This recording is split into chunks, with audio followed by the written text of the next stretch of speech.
Hello, welcome to bangle story. శ్రావణ మాసం వచ్చింది కదా అండి. చాలామంది నాన్ వెజ్ ఇంక తినరండి. అలాంటి వాళ్ళ కోసమే ఈ రెసిపీ. ముందుగా ఒక ఎంటీ బౌల్ తీసుకొని దాంట్లో 2 గరిటెలు చపాతీ పిండి వేసుకొని, కొంచెం ఉప్పు, కొంచెం నూనె వేసుకొని, సరిపడా నీళ్లు వేసుకొని బాగా మెత్తగా కలుపుకోండి. మీరు చపాతీ పిండి ఎలా కలుపుకుంటారో అలాగే బాగా మెత్తగా కలుపుకొని అలాగా సైడ్లో ఉంచేసుకోండి. మా 90 ఏళ్ళ తాతగారు మళ్ళీ వచ్చారండి. మీరు బాగా మెత్తగా కలిపేసుకొని పెట్టుకోండి. ఈలోపు మా తాతగారు అడిగిన పొడుపు కదని మీకు విసురుతాను. కిటకిట తలుపులు, కిటార్ తలుపులు తీసినా వేసినా చప్పుడు కావు. ఇది మనకి చిన్నప్పుడు అందరూ అడిగేవారండి. చాలా ఈజీగా తెలిసిపోతుంది. మీరు ఆలోచించండి. ఈ లోపల నేను మిగతా రెసిపీ చెప్తాను.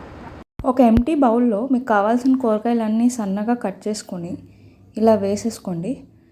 మీరు క్యాప్సికమ్ తీసుకోవచ్చు, క్యారెట్ తీసుకోవచ్చు, పన్నీర్ తీసుకోవచ్చు, మీకు కావాల్సినవి తీసుకోవచ్చండి. ఇక్కడ నేను ఆనియన్, క్యాప్సికమ్, టొమాటో, పన్నీర్ తీసుకున్నాను. దాని తర్వాత కొంచెం కారం వేసుకోండి.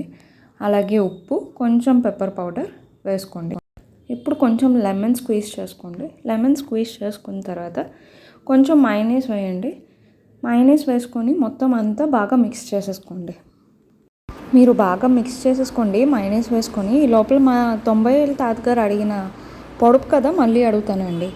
కిటకిట తలుపులు, కిటారు తలుపులు తీసినా వేసినా చప్పుడు కావు. ఏంటది? చాలా ఈజీ. మీరు ఆలోచించి కమెంట్స్లో మీ ఆన్సర్ చెప్పేయండి. మిక్స్ చేసుకొని సైడ్కి ఉంచేసుకోండి ఇది. దాని తర్వాత ముందుగా కలిపి పెట్టుకున్న చపాతీ పిండిని చపాతీలాగా పాముకొని ఒక పెనం మీద వేసుకొని కాల్చుకుందామండి. సేమ్ చపాతీలాగే కాల్చుకోవాలి. ఇంతకీ ఈ రెసిపీ ఏంటో మీకు చెప్పలేదు కదండి. ఈ రెసిపీ ఏంటో కాదండి, మనం స్ట్రీట్ ఫుడ్గా ఎంజాయ్ చేసే ఫ్రాంకీ. ఇది బయటకు వెళ్ళినప్పుడు ఈగలు, దోమలు, దాని చుట్టూ ఉన్న మట్టి చూసి ఇంట్లోనే చేసుకోవడం బెటర్ రా బాబు అని ఇంట్లో చేసుకుంటున్నానండి నేను. ఇలా చపాతీలాగా కాల్చేసుకున్న తర్వాత మీరు ప్రిపేర్ చేసుకున్న మిక్చర్ని ఇలా స్ప్రెడ్ చేసేసుకోండి.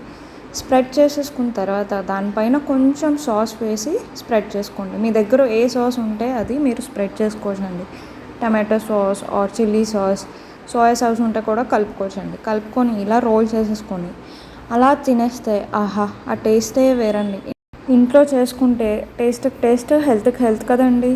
ఇది చాలా ఈజీగా ఫాస్ట్గా అయిపోతుంది. మా తాతగారు అడిగిన పొడుపు కథకి ఆన్సర్ కంటి రెప్పలండి. బాయ్.